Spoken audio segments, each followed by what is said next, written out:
الأكلة الشعبية بترد الروح ومغذية. حلاوة الأكلة الشعبية بترد الروح ومغذية. يا حلاوة الأكلة الشعبية.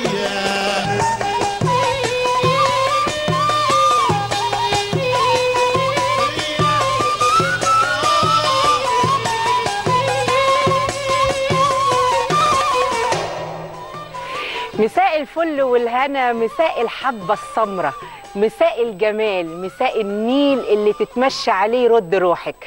النهارده الخميس واحنا متعودين من مطبخ غالية يوم الخميس بنفرح ونتهنى، والنهارده هنفرح ونتهنى مع الحبة السمرة، مع أصل النيل الجميل. وكمان هنعمل أكلة خفيفة كده حلوة عزمتهم عليها، هي أكلة قديمة وحلوة وهنعملها كمان مع بعض. كلنا النهارده نقعد نتفرج ونشوف غالية النهارده هتختم اسبوعها ازاي. ان شاء الله يا رب يعجبكم. اكلة النهارده سهلة وبسيطة. انا قلت احنا بنطبخ على طول البقليات، الفول، الفاصوليا الناشفة، اللوبيا، كل الحاجات الناشفة بنطبخ. طب اشمعنى جينا على الحمص وقرطت وما بنطبخوش ليه طبيخ؟ يعني نطبخ كل حاجه في البقليات ونيجي عند الحمص يا نحط منه حبه بس مش عارفه في طحينه، يا نشربه حمص الشام. طب ما احنا نجربه نطبخه. انا جربته في الطبيخ طلع حلو قوي. فالنهارده هعمل حمص باللحمه مطبوخ. مقاديره سهله وبسيطه. نص كيلو لحمه، حط اللحمه زي ما يعجبك. تمام؟ نص كيلو لحمه. ومعانا حمص الشام مسلوق، لازم يبقى منقوع ومسلوق. لو ما هتيجي تطبخيه يبقى منقوع ومسلوق. ونص كيلو طماطم وبصلايه حلوه كده مبشوره. ومعانا توم وبهارات وفلفل اسود وملح وقرن فلفل اخضر. وزيت او زبده على حسب ما تحبي. هنقول بسم الله الرحمن الرحيم. الحياه تجارب، وده لما جربته لقيته حلو وطعمه زي السكر. وممكن كمان تطبخيه من غير لحمه، يعني لو مش عاوزه تطبخيه بلحمه اطبخي الحمص من غير لحمه، وجنبه شويه رز بشعريه، شويه رز ابيض. ما الحمص زيه زي الفول، زي البسله، زي الفاصوليا، زي اللوبيا، بيبقى طعمه جميل جدا. فالنهارده هنطبخ حمص. ادي الحمص. اللحمه لو هتحطي في الحمص لحمه ما تحطيش اللحمه كبيره، يعني خليها حتت صغيره زي اللحمه اللي بنقطعها لما هنيجي نعمل قوارمه، تبقى الحته صغيره كده اهي. تقطعيها وتسلقيها وتبقى صغيره كده عشان خاطر تبقى ماشيه مع الوصفه بتاعتك، تبقى حلوه في الحمص، تبقى الوصفه بتاعتكم جميله كده في الحمص، وتبقى حته اللحمه على قد الاكل على طول كده. الزبده هنروح حاطين البصل،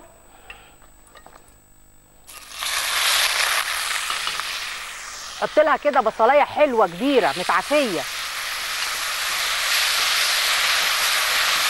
تكون مبشوره مش متخرطه زي ما بنطبخ، مبشوره. وهننزل الثوم والفلفل الاخضر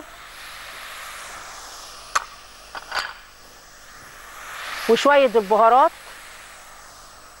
والفلفل الاسود، وحطي قطر الملح على حسب ما تحيقي. ونبتدي ناخدهم تشويحه صغيره في قلب بعضيهم. التوابل مع الثوم مع البصل مع الفلفل الاخضر، كل الحاجات دي على قلب بعضها لحد بس ما تبتدي البصله تنزل ميتها وتدبل سنه. تدبل سنه بس عشان هنحط برضو اللحمه. عشان هنحط اللحمه بعد ما البصله تنزل ميتها شويه هنحط اللحمه، بس في البدايه هنحط البصل والفلفل الاخضر والثوم والملح والفلفل والبهارات على قلب بعض وياخدوا تشويحه. يا شيماء. الو. مساء الفل يا ست شيماء. ازيك حضرتك، عامله ايه؟ الحمد لله. النهارده يومنا كده بالصلاه على النبي كله فل. ده عشان انت في اليوم كله بتبقي زي الفل. لا ده النهارده يوم غاليه فل عشان معاها ضيوف فل. ربنا يخليكي يا ست غاليه، احنا بنحبك خالص والله. تسلمي يا ست الكل. وبنت مريم بقى مجنونه بحاجه الست غاليه. روح تشر عليها 100 جنيه ربنا يخليها لك. بتحبك خالص والله، تقول لي الست غاليه يا ماما، وامي هنا تقعد تتفرج عليك وتستناكي. ربنا يخليها لك ويبارك لك فيها. بنحبك خالص بقى، ونفسها تعرف منك طريقه المفتح. عيني الاثنين. انت لو عندك ما عندكيش الصفحه بتاعتنا على الفيسبوك؟ لو تقولها لي حتى وانت واقفه كده، وانا هلقطها على طول منك واعملها. عيني. ماشي. هي معاكي، هي عايزه تكلمك. حاضر ادهاني. ماشي. الو يا ست غالي. ازيك يا قمر؟ انا يا ست غاليه لسه اطلع معاكي في البرنامج. تعالي يلا سيبي رقمك وتيجي تشرفي. ها؟ سيبي رقمك وتعالي شرفيني هنا. ماشي. يلا والنهارده اقعدي اتفرجي بقى على الختام بتاع الاسبوع هيعجبك قوي. ماشي. انا بحبك، بس اجي امتى؟ سيبي لي رقمك وهقولك. ماشي.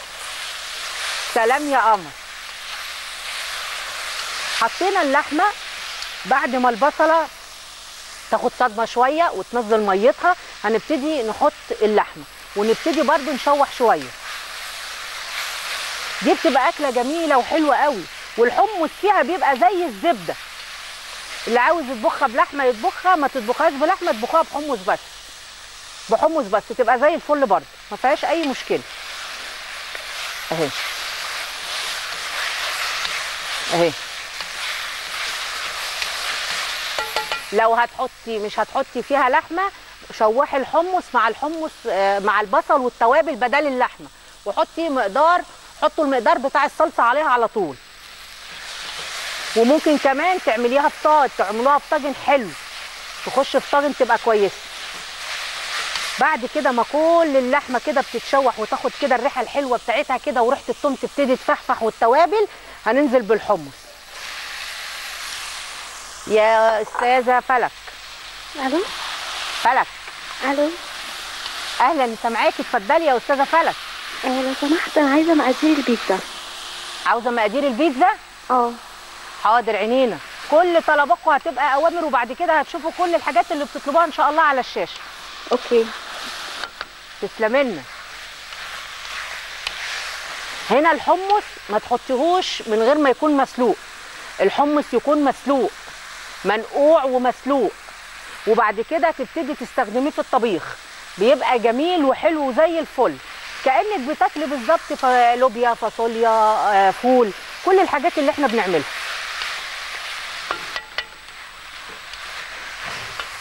انتوا شفتوا ان كل مرحله ليها تشويحه. يعني البصل دبلناه الاول اول ما نزل شويه، وبعد كده حطينا معاه التوابل والفلفل وادينا له برده شويه، وبعد كده حطينا اللحمه وشوحناه مع بعض شويه، وبعد كده حطينا الحمص اخر حاجه، هياخد برده تقليبه، وبعد كده اخر حاجه هنحطها خالص الطماطم. ما تحطيش كله على قلب بعضه، لان التشويحه دي بتدي للحمص طعم حلو، بتدي له طعم حلو كده، يبقى ريحته مفحفحه. هنحط كده اهو كده. هنحط بقى، حطي الطماطم اهي. لو هتزودي شوربه حطي شقشاق مش كتير، لان احنا مش عاوزينها تبقى ايه، طبيخ رايح جاي، يعني ما يبقاش فيه ميه كتير، عاوزينه كده يبقى ملفوف. هنزود شويه شوربه صغيرين من بتوع اللحمه اهو. يا استاذ معتصم. استاذ معتصم. ايوه السلام عليكم. عليكم السلام، اهلا باهل المنوفيه. ازيك يا فندم؟ اهلا بيك. منوره الشاشه ومنوره الدنيا كلها والله العظيم يا مدام غاليه. ربنا يخليك، ده اللي هينوروها النهارده ضيوف غاليه. والله يا فندم انا ليا رجاء بس مع حضرتك، يعني معلش يا بنت اللي بقولنا يعني. اتفضل يا فندم مؤمر، لو في ايدي مش هنتاخر.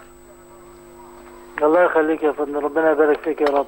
اتفضل. انا اولا بسلم على حضرتك، انا اول مره بكلم حضرتك على فكره. اهلا بيك. ومعجب جدا ببرامج حضرتك وباكل حضرتك. ربنا يخليك. وربنا يبارك فيكي ويخليكي يا رب، وتحياتي لكل الاستاف اللي عندك يا فندم. تسلم. وكل سنه وانتم طيبين. وانت طيب وبخير. ونفسي معلش يعني تعملنا اكله كده لمرضى السكر، معلش يعني. عينينا عينينا. بص، اي اكل خفيف، اي اكل خفيف كله، وعليك اولا واخيرا بالمشي. وكبار السن برضه يعني ما حطيهم برضه. العلاج هو المشي. لو مشيت نص ساعة وكلت أكل خفيف، كل حاجة بس حاجات خفيفة وحاجات من غير دهون قوي، هتبقى زي الفل. ويا سلام لو مشيت ساعة في اليوم، هتبقى زي الرهوان وهتحرق السكر وهتبقى فلة. وربنا يشفيك ويعافيك. معايا اختي يا فندم، معلش انا عايز اكلم حضرتك. اديها لي. ماشي يا فندم، معاك اهي. السلام عليكم. عليكم السلام يا ست الحبايب. على فكرة أنا بحبك قوي قوي قوي، من أشد المعجبين بحضرتك. تسلمينا على راسي من فوق. أموريني. أنا بشوفك من أول برنامج عملتيه خالص، كتير قوي.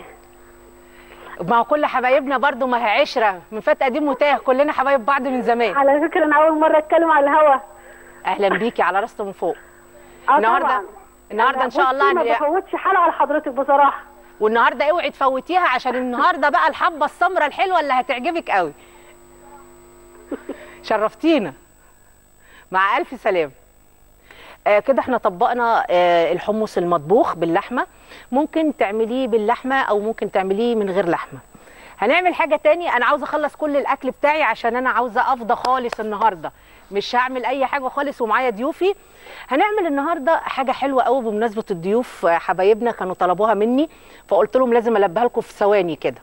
هنعمل ميلك شيك حلو قوي للاطفال وللكبار وللصغار وزي الفل، وسهل وما فيهوش اي حاجه. فراوله وسكر، ومعانا بودره ايس كريم ولبن وبس، والخلاط.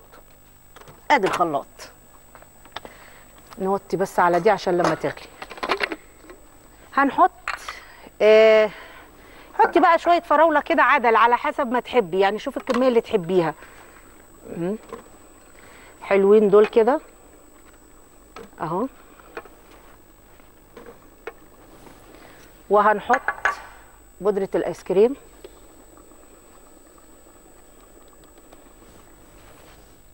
وهنحط شويه سكر مش كتير لان بودره الايس كريم بتبقى مسكره.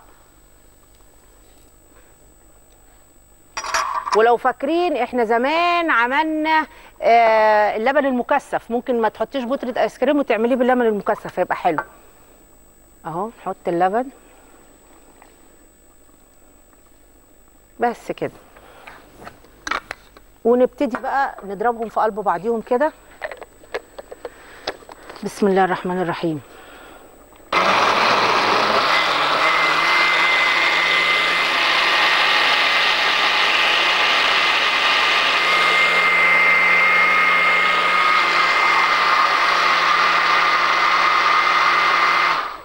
اضربيهم جامد عشان يلفوا، يبقى سمك بتاعه كده تخانته حلوه.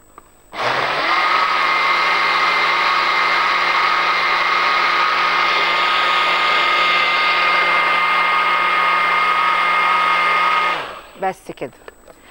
لو ما عندكيش بودره ايس كريم ممكن تحطي ايس كريم عادي خالص، يعني الموجود عندك. بس نقول بسم الله. نبتدي بقى نصب كده اهو. بيبقى لازم يعني تخلوه كده لافف شويه. ده طلبوه مننا اهو. كل خط الصعيد وخط النوبه كله كله كله يستنى غاليه النهارده. النهارده يوم غالي يا صلاه النبي عليه، يوم منور. حتى انا ما رضيتش يعني ايه اطول في موضوع الاكل، قلت لا على طول كده قلبه وقومه عشان خاطر حبايبي. كده خلاص احنا كده خلصناه. تقدري بقى تحطيه في التلاجة تديه للاطفال، حاجات سهله وبسيطه، بس لازم نحيي ضيوفنا طبعا عشان على راسنا من فوق. بس كده كده احنا خلصنا. كده احنا هنوطي على الحله دي، هنبص عليها بص قبل ما تطلع يا استاذ هاني عشان ايه هترجع نبقى ملخومين في الضيوف. بسم الله الرحمن الرحيم. هتسيبيها بقى اول ما تبتدي تغلي كده، يغلي الحمص مع اللحمه، هنوطي عليها بس لحد لما تستوي وتلف، مش اكتر من كده. هناخد فاصل ونرجع وتشوفوا بقى النهارده يوم غالي عامل ازاي. فاصل وراجعين.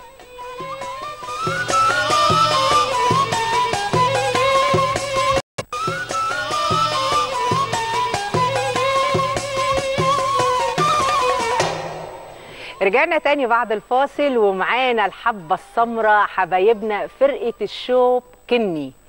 النهارده معانا فرقة الشوب كني وعم حسن وكل حبايبنا، وانتوا النهارده منوريني. نورك يا ست حبايبي. النهارده يعني انا مبسوطة قوي قوي ان انتوا النهارده لبيتوا طلبي وجيتوا لي. شرف لينا يا فندم. ده شرف لينا. ازيك يا قمر؟ الله يخليك. اسمك دعاء صح؟ ايوه. عاشت الاسامي يا ست دعاء. يا رب يكرمك. انتوا من اسوان اصلا بقى ولا منين؟ اصل النوبه. الاصل النوبه.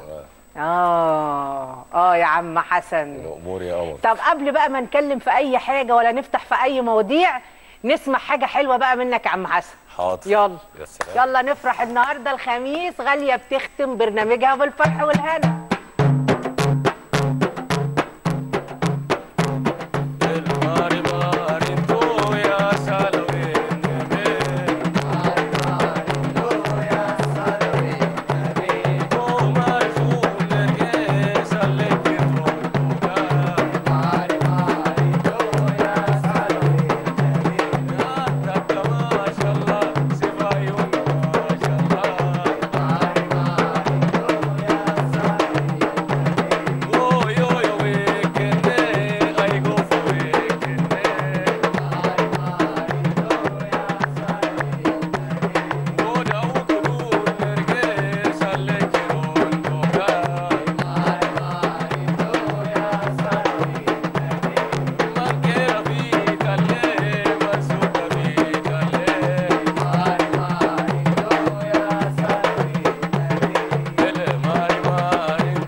الله عليك يا عم حسن. تحياتنا للنوبه واسوان والاقصر وكل خط الصعيد تما النهارده، والنهارده من مطبخ غاليه بحييكم وبقول لكم يومكم فل.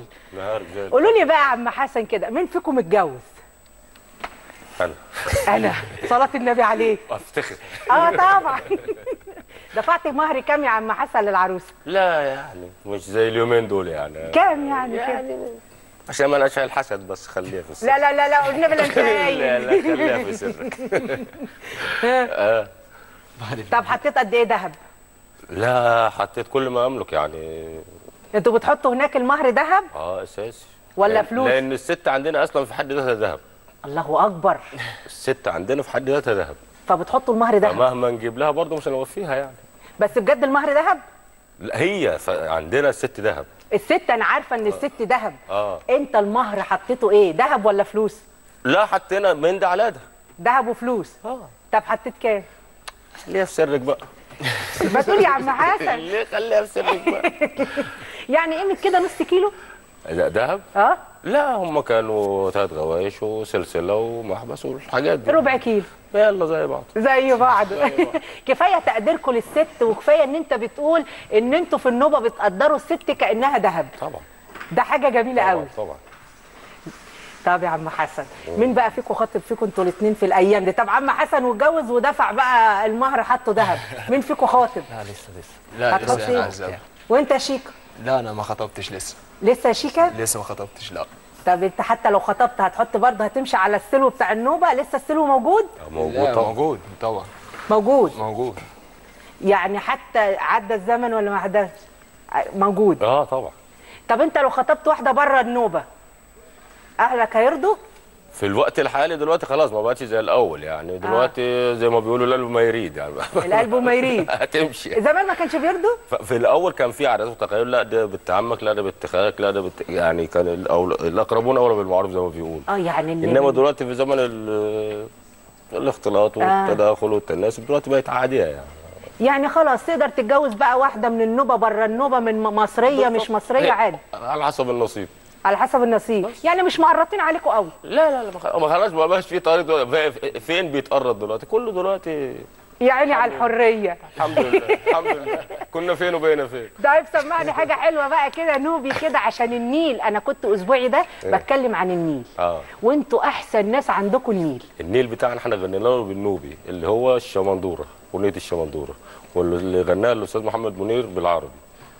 يعني انتوا غنيتوا للنيل؟ طب سمعني كده يا اخويا بقى، غنيت ايه للنيل؟ هي شمندوره من جينا بحر انجاز كما احنا النيل عندنا بنقول عليه البحر. في اللغه النوبه بتاعتي. في اللغه النوبه. يو شمندوره من جنا بحر انجاز كيو من جنا سجري لما لا وهنا مولتنا لا وهنا. زي الفل يا عم حسن، انا معاك.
الله عليك يا عم حسن، ان شاء الله تسلموا. احلى اغاني للنيل. الله يخليك. لسه بتغنوا من التراث؟ اكيد. باللهجه بتاعتكم؟ اكيد. اساسا يعني تراثنا هو ده اللي هو ده كياننا، هو ده حضارتنا، هو ده ماضينا، هو ده تاريخنا، كل حاجتنا. طب ست فاتن. مدام غاليه عامله ايه؟ الحمد لله، اهلا بيكي. مساء الورد على عيوني. اهلا وسهلا بيكي. انت مش من اسوان صح؟ من اسوان يا فندم. طيب اتدفع لك المهر بقى زي عم حسن ما بيقول ذهب ولا فلوس؟ لا لا احنا فلوس، انا متجوزه ابن عمي فما كان في بيتها يعني. الموضوع في بيتها. ما هو المثل يقول لك خد ابن عمي ونام في كمه. بالظبط. انا بحبك ايوه والله ست غاليه، وكل الحاجات الجميله اللي بتجيبيها لنا والحاجات الحلوه اللي بتعمليها لنا بجد بجد تسلم ايدك. ربنا يخليكي. ده انتوا بصي بنات النوبيات دول ما يتقدروش بالمال زي عم حسن ما قال، بنعايرهم بالذهب. طبعا طبعا يا ست غاليه طبعا. ربنا يا رب يبارك لنا في عمرك. عايزه اقول لك عايزاكي تنورينا في اسوان الوقت ده من السنه، يبقى الجو جميل جدا جدا جدا جدا. والنبي نفسي اجي، ربنا يهدى عليا نصر عبدون وياخدني يوديني. عندنا حاجات جميله جدا جدا جدا جدا، يعني عندنا جزر سلوجه وعندنا فوكس وعندنا حاجات جميله جدا جدا بجد، يعني هتنبسطي قوي لو جيتي عندنا. نفسي اروح عندكم النوبي والمعابد وكل حاجه والله بجد جميله قوي في اسوان، والجو ان شاء الله هنجيلكم جميل قوي. قريب قوي قوي هنجيلكم ان شاء الله. ان شاء الله هنجيلكم قريب. في انتظارك يا ست غاليه، تنورينا والله. بس ما اروح لك لازم تعلميني نوبي، لان انا النهارده ما طبختش، عملت اكله قديمه وعملت شويه عصاير كده عشان خاطر عم حسن. لما اروح عندك لازم تعلميني نوبي. تأمرينا، هنعلمك الرقص النوبي والغنى النوبي وهنلبسك جرجار نوبي كمان وكل حاجه اللي انت عايزاها. والنبي اجيلك يا رب اهدى عليا يا عم ناصر وياخدني يوديني عندكم. قولي امين. تنورينا. بس عايزه اقول لك الوقت ده من السنه تحفه تحفه، يعني لو ما جيتيش دلوقتي هتفوتك اسوان. ان شاء الله بامر الله هنجيلكم قريب قوي قوي قوي عشان نصور كل الاكل النوبي واللبس النوبي. بس لما يكون عندك فرح نوبي اتصلي بيا وقولي لي عشان اجيلك. عينيا حاضر، عينيا حاضر يا ست غاليه، تنورينا. تسلمي لي، شرفتيني. الله يخليكي. الف سلامه يا ست الكل. قول لي بقى يا عم حسن، احنا خلصنا من موضوع المهر اللي انت ما رضيتش تقر بيه صح كده؟ ودلوقتي بتقول الموضوع عادي، تتجوز مصراويه تتجوز نوميه عادي. الموضوع بقى ببيتها. النصيب بقى. ها؟ النصيب غلاب. النصيب غلاب. طب بما ان النصيب غلاب هناخد فصل ونرجع ونشوف عم حسن نصيبه وداه لحد فين.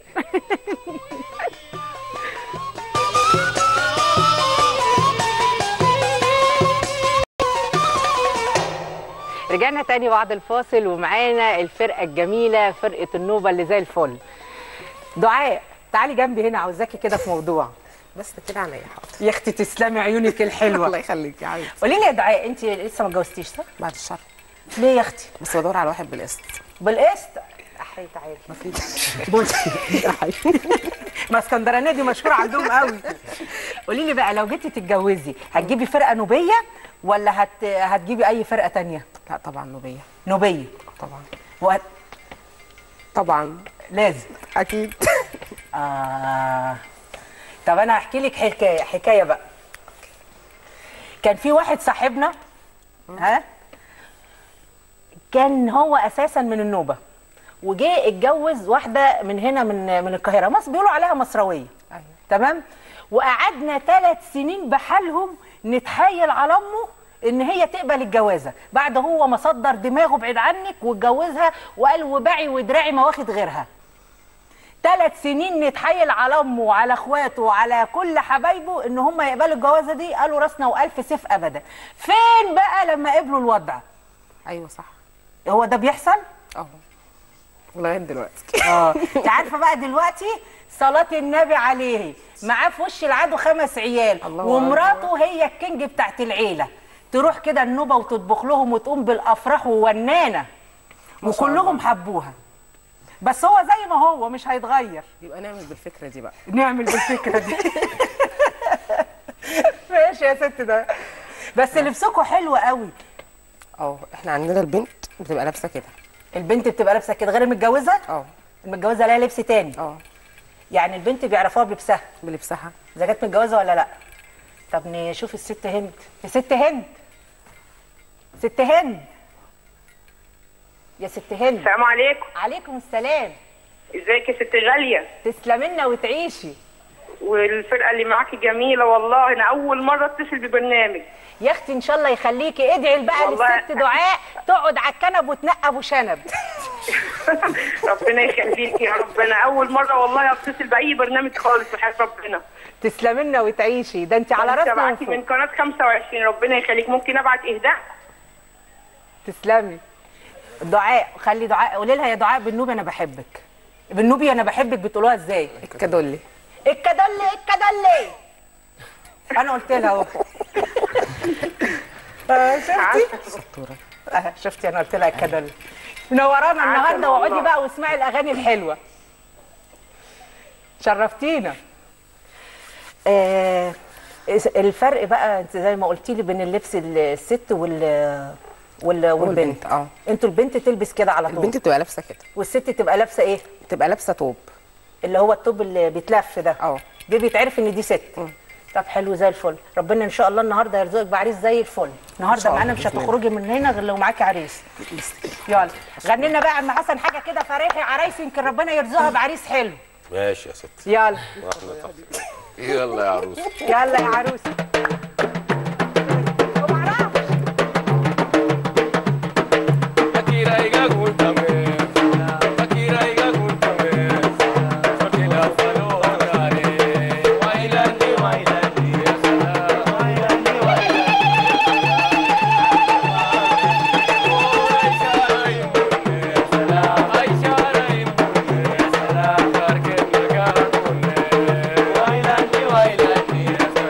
Bailando,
عليك يا وزه يا طاير.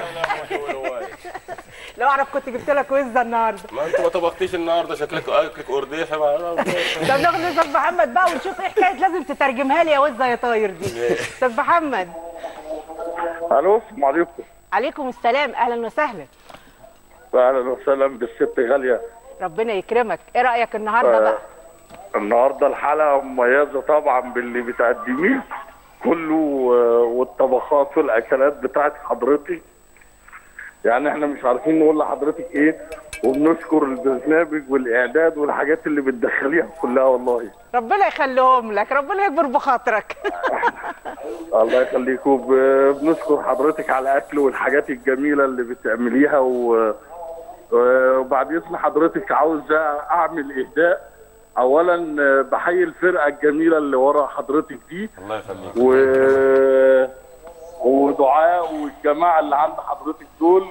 وبهدي الاهداء لمراتي واولادي والعائله. وبنقول لدعاء الجدعالي بقى استاذه بدل ما هي تتخطب بقى. انت عارف يا استاذ محمد، الله يخليك استاذ محمد، هحكي لك. استاذ محمد هحكي لك حاجه حلوه قوي وكويسه بالنسبه للتاريخ النوبي. اما جينا في 73 ساعه حرب اكتوبر، استخدموا ساعتها الرئيس السادات الله يرحمه الف رحمه ونور عليه، استخدموا الشفره النوبيه. اللغه عشان ما حدش يفسرها ولا حد عرف يفسرها. لو طلعوا النخله بظهرهم ما حدش عرف هم بيقولوا ايه. عشان ما بتتكتبش. عشان ما بتتكتبش. ما هي دعاء دي تعتبر جارتي وغالي عليا مدام غاليه. ايوه، عشان كده بقول لها الجدعاني بقى بدل ما هي عليها عمالين نتحايل عليها يا استاذ. النوبه ظهرنا طول عمرها. طبعا اساس الاساس بتاع اللوبه. ايوه. يلا بقى اسمع اللي جاي بقى هيعجبك قوي. شرفتنا. يلا عم حسن بقى فرحنا. ده انا خسيت النص في الرقصه دي والسكر عندي اتحرق. هنكمل عليكي بقى. يلا. بس هتقول ايه بقى؟ قولها لي بالعربي اللي جايه دي عشان بس انا ابقى فاهمه. الاغنيه اللي انت هتغنيها دي بالعربي يعني ايه؟ بالعربي؟ الاغنيه اللي هغنيها لك دلوقتي هنسمعها بعدين نترجمها. طب ماشي. طب ما نترجمها عشان الناس تبقى فاهمه. ما الناس فاهمه. الناس فاهمه؟ انا مش فاهمه. ازاي؟ قول لي بس ترجمتها ايه؟ ايدوديه يعني كتير عليا. ايدوديه كتير عليا. سمران فراجي يعني ان انا فاري حبيبتي. ايدوديه. اسافرون يعني ما هذه مسافره يوم الخميس كيوم الخميس. اي ود يوم بتودعني خلاص مسافره. يوم الخميس كليله الجمعه يعني يوم الخميس اللي هي صباح ليله الجمعه دي مسافره. يعني يا اخويا قلبك مكسور وبتغني على اللي فاتتك. هو الفنان بيغنيها كده يعني في لحظته. الفنان مش انت يا عم حسن. لا طيب ربنا ما يكفيك شر كسر القلوب يا رب. غني. يلا غني يا عم حسن.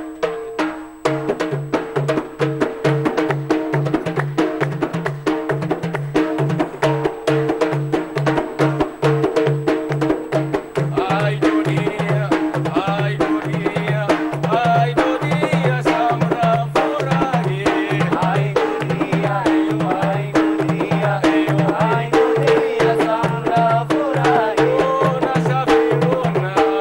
الخميس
عم حسن وعلى اغانيك الجميله. حلاوتك يا ست الكل. يعني ده الواحد النهارده قلبه انشرح. بقالي زمان ما تهزش كده. صح. انا طفيت على الاكل ونسيت الاكل خالص يا استاذ هاني. طب استنى يا خبر ما اغرف لكم الاكل ده.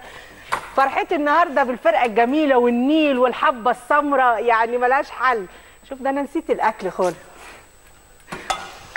يا حلاوه. بص الاكله دي بقى يا عم حسن، ده حمص من حمص الشام. الهنا. طبخينه مع لحمه. دي بتبقى اكله حلوه قوي الحمص. احنا دايما بنطبخ الحاجات الناشفه زي ما انت عارف، فاصوليا، لوبيا. الجو شتاء. الجو شتاء اهو. ده بقى قلنا نعمل كده اكله حلوه، حمص ولحمه وبصل وثوم ومعاه شويه توابل كده حلوين، وبألف هنا وشفا. لازم تاكل النهارده. وبيتقدم معاه كده شويه رز بشعريه. عامله لك شويه رز بشعريه عشان ما تمشيش النهارده من غير ما تاكل الاكله دي. استنى بقى كمان في حله هنا انا عامله لك فيها شويه رز بشعريه عشان تبقى الاكله متظبطه اهو. انت متظبطه مريحه. ربنا يخليك. ناولني طبق بقى من عندك كده يسترك، اغرف لك فيها شويه رز. هتعرف؟ اعرف ان شاء الله. هنكسر الدنيا زي بعض اللي يجي منك حلو. الاكله دي بقى يتاكل جنبها كده شويه رز بشعريه حلوين اهو.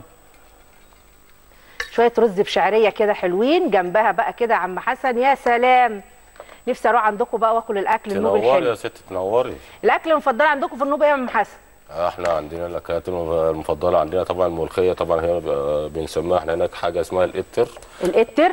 هي اصلا الملوخيه يعني. او الباميه الويكا سواء الابيض او بالصلصه. كده يعني. والعصيده برضو. ما انت عارفه اهو. حبايبي بقى. ولا بتمتحنيني ولا ايه؟ لا مش انا لسه بحكي لك قصه واحد صاحبنا اتجوز وقعدنا 3 سنين نتحايل على اهله. هو صاحبنا برضه قال لنا على كل الحالات دي. هو يكون اللي في بالي. لا ما تخافش. الاكله بتاعتنا دي بسيطه، اكله اللحمه بالحمص. دي اكله حلوه وشتوي وتدفي ومغذيه وزي الفل، ويتعمل جنبها شويه رز بشعريه. كل الستات بتعمل الرز اللي بشعريه والرز الابيض، كلكم شاطرين. هنطلع فاصل ونيجي نكمل بقى مع عم حسن.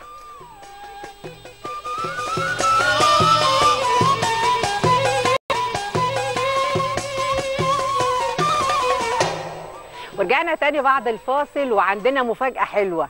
دلوقتي دعاء هي قالت ان هي لسه لا اتخطبت ولا اتجوزت، فشيكا راح قال لنا اتحل محلولها. انا رضيت اتجوزها، انا هتجوزها خلاص. فقلت له يعني ايه اتحل محلولها؟ قال لي اتحل محلولها يعني جالها عريس.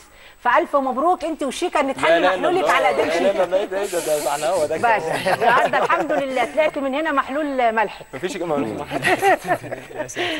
كمان بنقول للاستاذ علاء ابو العز كل سنه وانت طيب بمناسبه عيد ميلادك وعقبال 100 سنه، وربنا يا رب كده يديك الاكتر والاكتر والاكتر يعني، وتحت من غاليه لحضرتك. عاوزين نختم بقى كده بحاجه نوبي. ماشي. حاجه فريحي كده بمناسبه ان دعاء اتحل محلولها. يلا يلا حل محلولك. زفه نوبي بقى، تحل محلولك على ايد شيكا. يلا يلا يا عم حسن. ما حصلش على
الله الله الله عليك يا عم حسن. الله يكرمك، الله يخليك. عارف بقى دي اغنيه الفرح بتاعتكم؟ الله. انت عارف امي بقى كانت بتغني اغنيه حلوه قوي. قولي. كانت تقول البس هدوم، اقلع هدوم العزب ويا خي وارميها، والبس هدوم العرس تنطلي فيها. اكيد. يعني العريس يقلع هدوم العزوبيه ويرميها، ويلبس هدوم العرس ينطلي فيها. طبعا. كانت تغني الاغاني الحلوه دي زمان. ربنا يا رب يديها الصحه ويشفيها. امين يا رب، امين يا رب. يشفي كل مريض يا رب. طب نغني اغنيه حلوه كده بقى بتاعت الفرح. ماشي. ما فيش وقت، احنا عاوزين البرنامج ده 3 ساعات. واحنا برضه والله يا ريت لو كان قالوا خلاص خلصنا. لو بايدينا. انا زعلانه. طب يا استاذ هاني انا هختم باغنيه معاهم بقى، معلش عشان خاطري. يلا ونس. يلا يلا يا عم حسن، يلا يلا ونسكو. يلا لف ورباعي. يلا ونسكو.